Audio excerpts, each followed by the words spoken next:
Buenos días, saludos, reciban nuestro abrazo mañanero y navideño. Así es. Porque ya los aires de la festividad de Navidad están ahí, Claro. lo estamos sintiendo por todos los lados.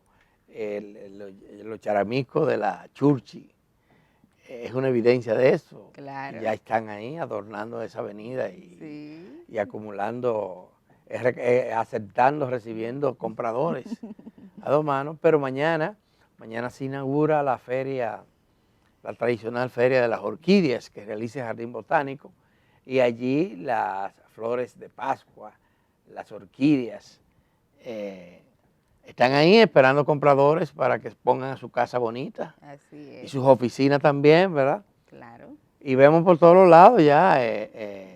Las tiendas ya tienen sus exposiciones navideñas, la gente está comprando. Yo el otro día estaba en un barrio justamente de Santo Domingo Norte y cuando hago así, Adalberto, yo vi todos los balcones llenos de luces y hoy aquí en Teleantillas nos recibieron también ya con el árbol navideño instalado. Ojalá que el ayuntamiento retome algo que fue muy bonito durante la gestión del alcalde anterior, que duró mucho tiempo ahí siendo alcalde, y fue que hacía competencia en los barrios, de cuál decoraba mejor su barrio. Sí. Oye, qué cosa muy bella. Yo recuerdo que hice varios reportajes de esto, porque se ponen lindos de noche. No, y la creatividad, el tipo de artículos y materiales que usaban, muy interesantes. Sí. Y yo creo inclusive que reciclable. Reciclable.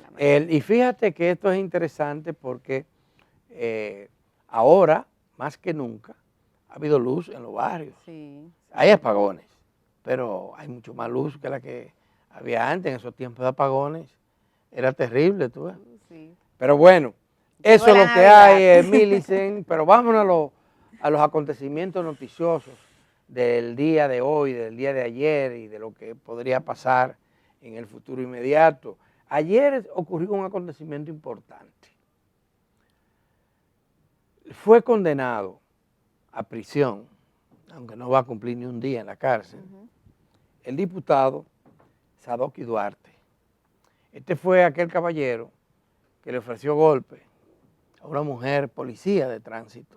Le llegó a dar una bofetada. Le dio una bofetada, armó un escándalo del golpe del brazo y después le intimidó a la policía a tal punto que ella quería retirar la querella. No se retiró porque ya era un caso de fuerza mayor. Estaba en un tribunal de alta, que es la Suprema Corte de Justicia. Y fue condenado ayer, se divulgó la sentencia, la condena de la información. Esto es un hecho importante porque el abuso de autoridad hay que frenarlo en este país. Justo yo creo que para afrontar la cultura de la mañosería y el exceso de autoridad de mucha gente, hay que ponerle ejemplo.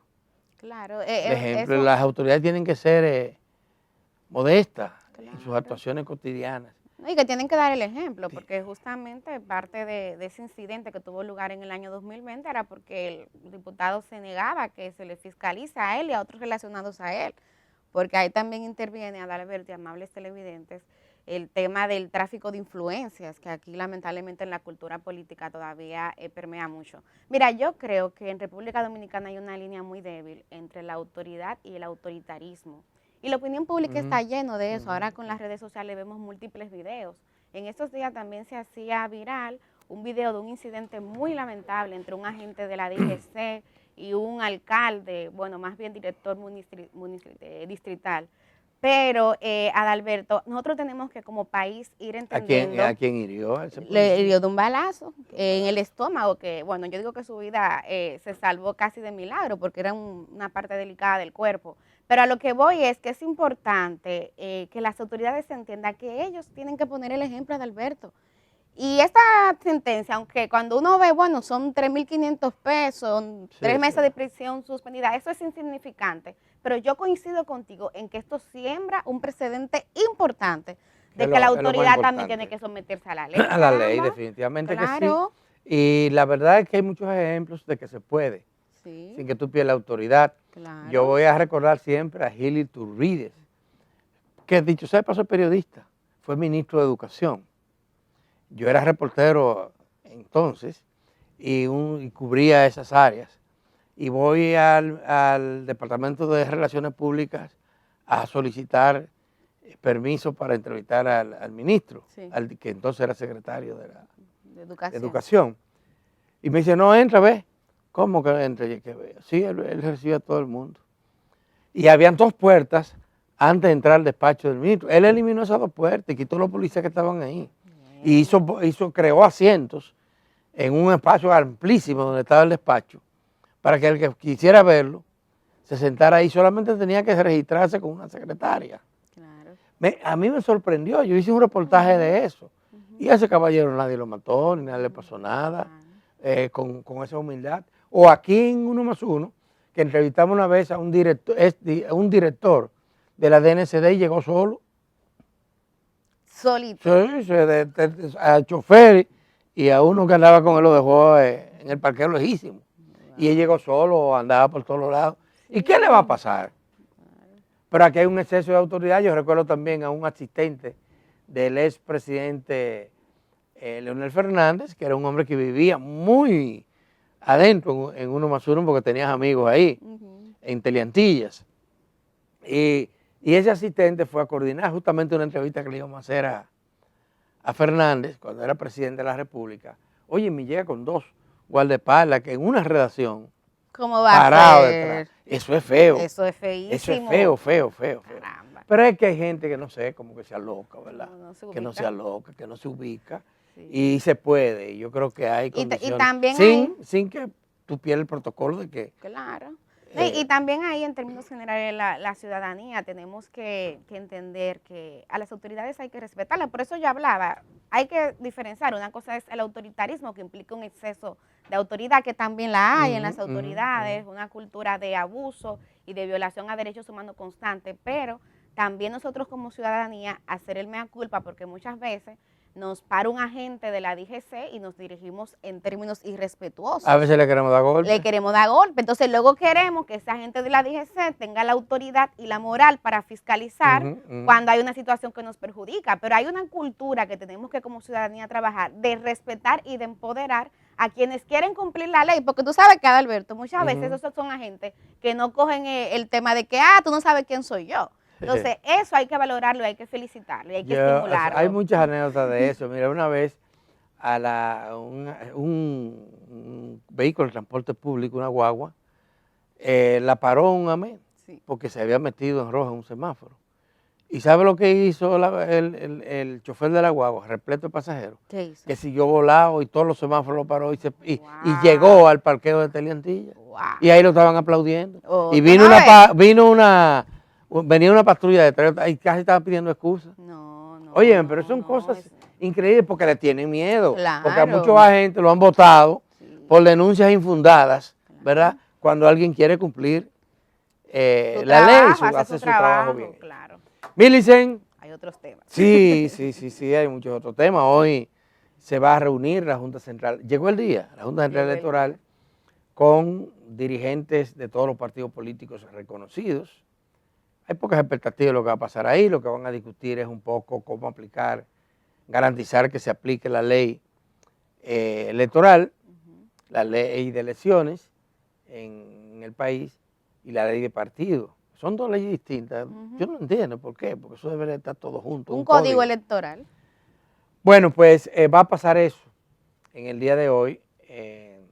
Y esto porque los partidos están en campaña fuera de ley, fuera de los plazos establecidos por la ley, y eso le preocupa a una parte importante de la ciudadanía, no a toda la ciudadanía, pero una parte importante de la ciudadanía.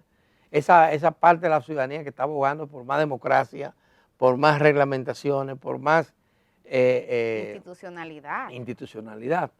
Entonces vamos a ver lo que va a pasar. Esa reunión es a las 10 de la mañana de hoy. No, yo coincido contigo en que a menos que, y te lo comentaba ayer y lo reitero hoy, a menos que la Junta Central Electoral sube el tono, ahí no va a pasar nada porque los partidos básicamente lo que han estado es culpándose uno al otro. Sí, pero, bueno, tú recuerdas, esta semana iniciábamos 1+1 con un alto dirigente de la Fuerza del Pueblo y él decía, todos tenemos cuota de responsabilidad y lo reconocía así, Adalberto, sin que nada pase.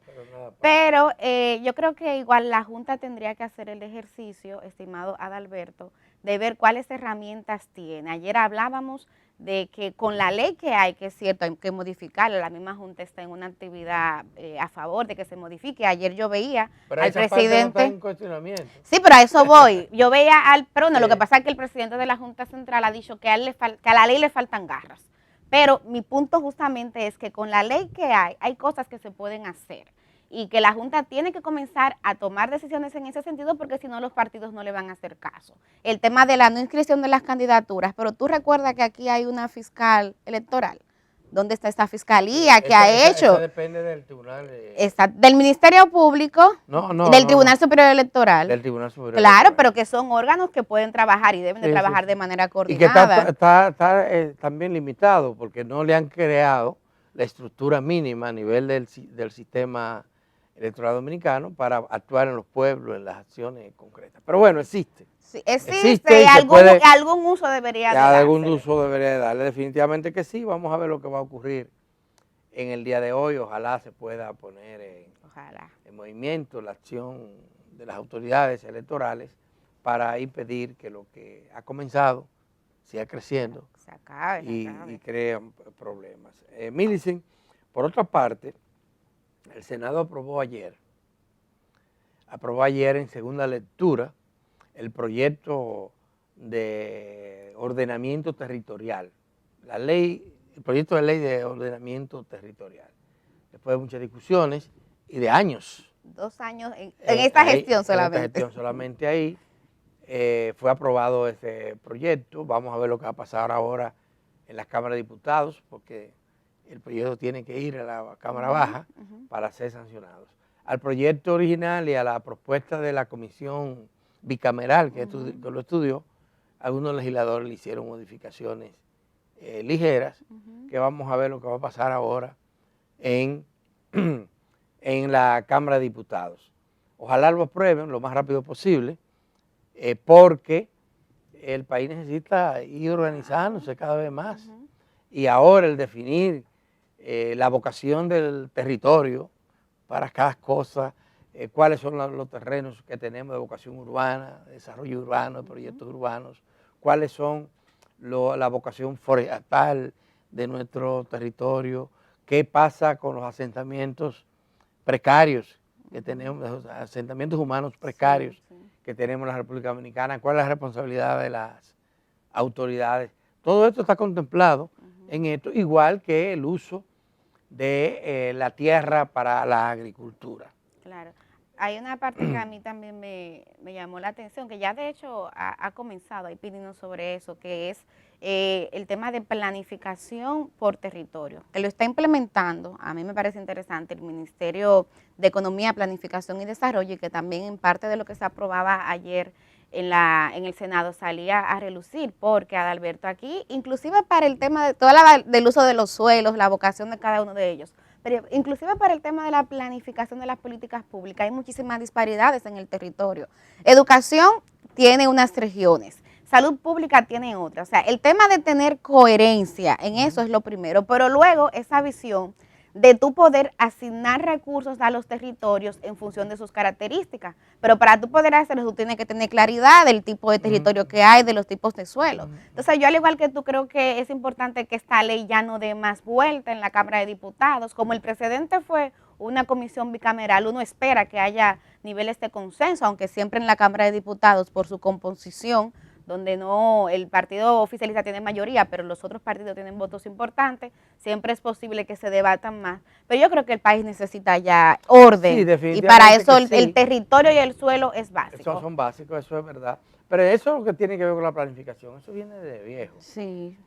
No, aquí casi todos los problemas vienen de viejo, compañero. No, pero quiero decirte que los esfuerzos por lograr planes municipales de desarrollo y planes provinciales vienen desde viejo. Sí, ahí es y ahora lo que ha hecho este gobierno es tratar de reactivar unos consejos que no funcionan como están diseñados. Por la composición. Porque estamos hablando de que las autoridades se reúnen ahí y representantes de la sociedad excluidos participan, pero no con la capacidad deliberativa suficiente. Sí. Entonces los liderazgos locales no necesariamente recaen en las autoridades. Hay gente que tiene mucho más liderazgo. Fíjate tú las gobernaciones, por ejemplo. Las gobernaciones, que ahora han sido puestas en manos de mujeres, tienen un liderazgo casi nulo en las provincias, casi nulo.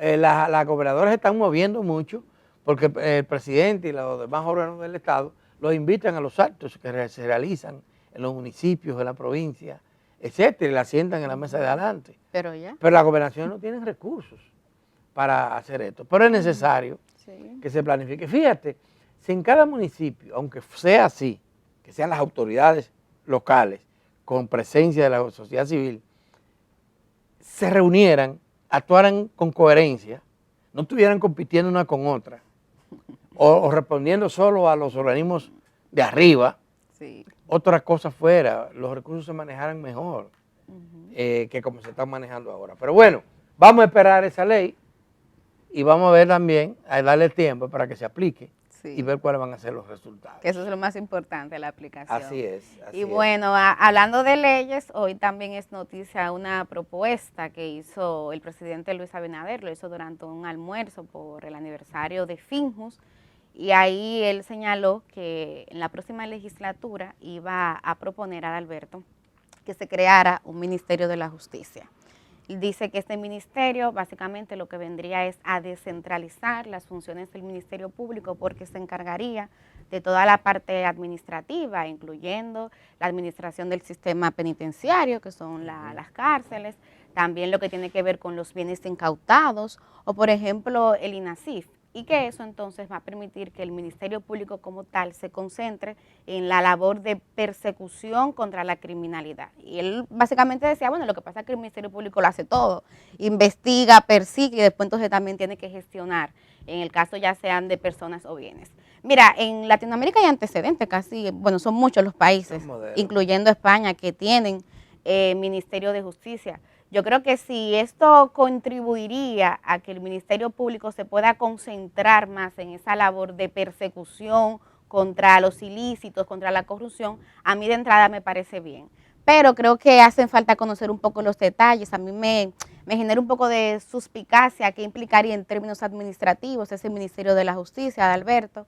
Pero creo que la propuesta está ahí, claro, está de entrada, nace con una condición bastante adversa, que es si se pudiera crear con una ley o si va a implicar modificar la Constitución. Porque si va a implicar que se modifique la Constitución, sabemos que la oposición no lo va a permitir. No sé qué piensas tú de este tema. Vamos a ver lo que va a ocurrir. Yo creo que hay una serie de medidas administrativas que se pueden tomar sin la necesidad de modificar. Esto independientemente de que eso sea viable o no. Sí. Sin crear un ministerio como el que se está proponiendo. Yo te digo, la Suprema Corte de Justicia dividió los temas administrativos de los temas propiamente judiciales. Sí. Y eso ha funcionado más o menos. Y creó el Consejo de la Judicatura, del que forman parte una serie de personas vinculadas a distintas áreas. Eso ha funcionado más o menos. Y es algo que podría parecerse a lo que ocurra en la Procuraduría General de la República, el Ministerio Público. Eso de que las cárceles tengan que estar dependiendo directamente del ministerio, se puede resolver con una estructura administrativa eficiente, porque sería lo mismo para un ministerio de justicia. Lo único que hay que reglamentar eso. Bueno, hay otro antecedente que fue lo que pasó con la Junta Central Electoral. Tú recuerdas que antes estaba conformada por dos cámaras, una contenciosa y otra administrativa, y al final se creó con el Tribunal Superior Electoral, ahí pasó ya todo lo contencioso. Las funciones contenciosas. Claro. Porque todavía la gente le dice jueces, lo de sí, la Junta pero Central Electoral. No son magistrados después de esta reforma. Son integrantes de ese organismo. Pero fíjate que hay muchas áreas de la administración pública que tienen ese tipo de dualidades. Sí. Tú tienes salud, hay directores de hospitales y administradores de hospitales. Sí. O sea, la parte administrativa se supone que recae sobre la administración y la parte puramente técnica recae en un médico, una médica determinada. Lo lamentable es que los administradores de los hospitales no son gerentes. Lamentablemente. Formados, dirigidos. Entonces tú tienes esa situación, lo tiene en la justicia y lo tiene en muchísimas áreas del quehacer. Pues en el sector privado, piensa tú en los medios de comunicación que tú conoces muy bien, tienen una doble estructura. Sí, una Una estructura administrativa y una dirección. y unas direcciones técnicas. Que maneja lo especializadas. editorial. Exactamente. Eso se puede y puede funcionar. Y pueden, ¿qué te digo?, operar simultáneamente sin crear mayores problemas, mayores ruidos en ese sentido.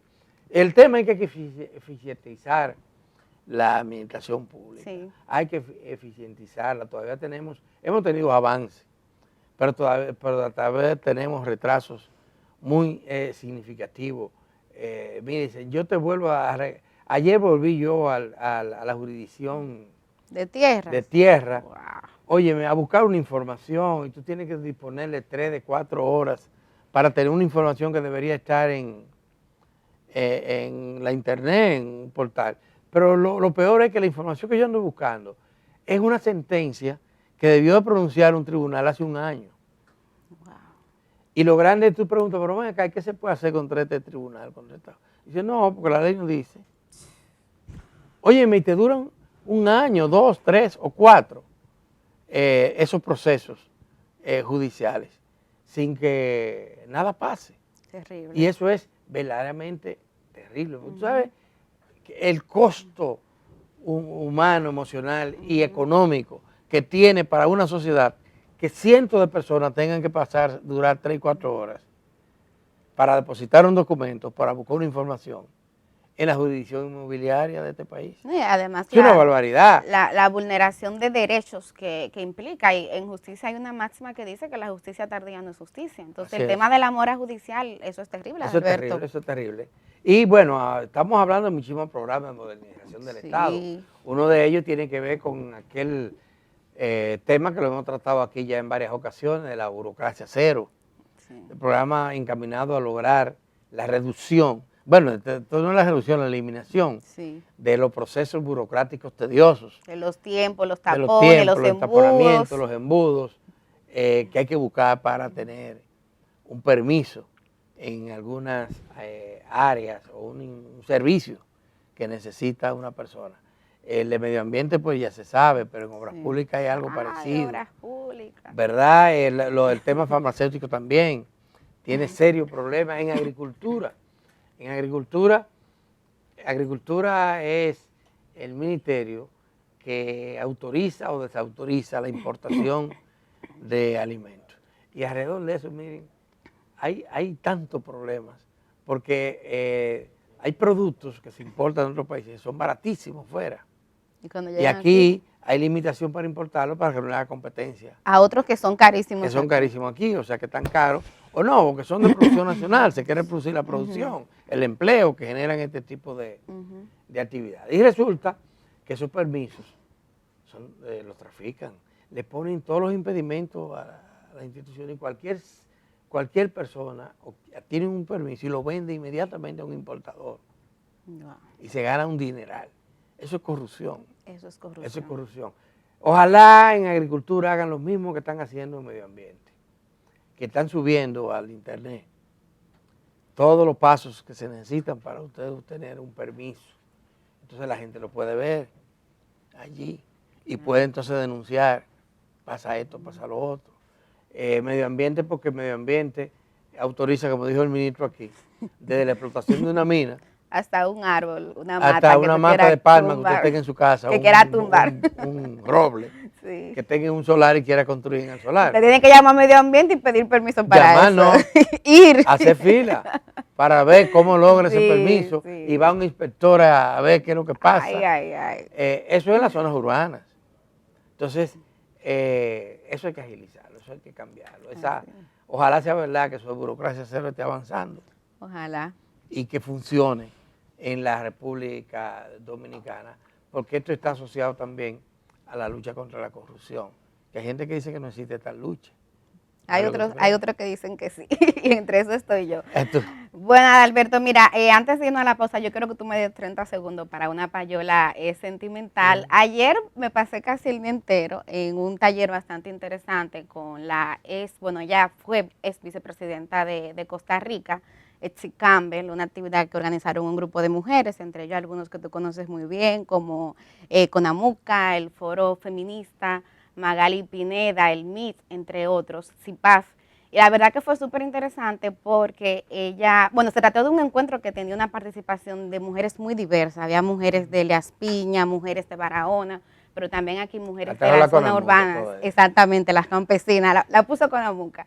Pero también había mujeres de aquí, del Santo Domingo Este, Oeste, y fue bastante interesante ver esa confluencia, pero lo más importante para mí fue que ahí, bueno, se hicieron consensos muy importantes en relación a que para el 2024 ese movimiento social de mujeres tiene como meta aumentar la participación de las mujeres en los puestos de poder, locales y municipales. Y yo creo que eso es muy interesante, porque aquí en Uno más Uno vivimos justamente hablando de cómo hay techos de cristal para la participación política de las mujeres. Entonces, el ver que haya tantas mujeres, inclusive jóvenes, que ahí dijeron que estaban dispuestas a asumir candidaturas y ver que el movimiento feminista decía que iba a apoyar y que iba a respaldarla, a mí me pareció muy interesante. Esa es una mujer maravillosa, es una negra, Adalberto. Sí, sí. Fue la primera. Ha venido varias veces aquí. Sí, ya ha venido varias veces. Fue la primera mujer negra en llegar a la vicepresidencia de Costa Rica con un antecedente de luchas importantes a favor de ese grupo, y de verdad que para mí fue sumamente interesante. Ella hablaba inclusive del tipo de liderazgo político y de cómo hoy día se requiere un liderazgo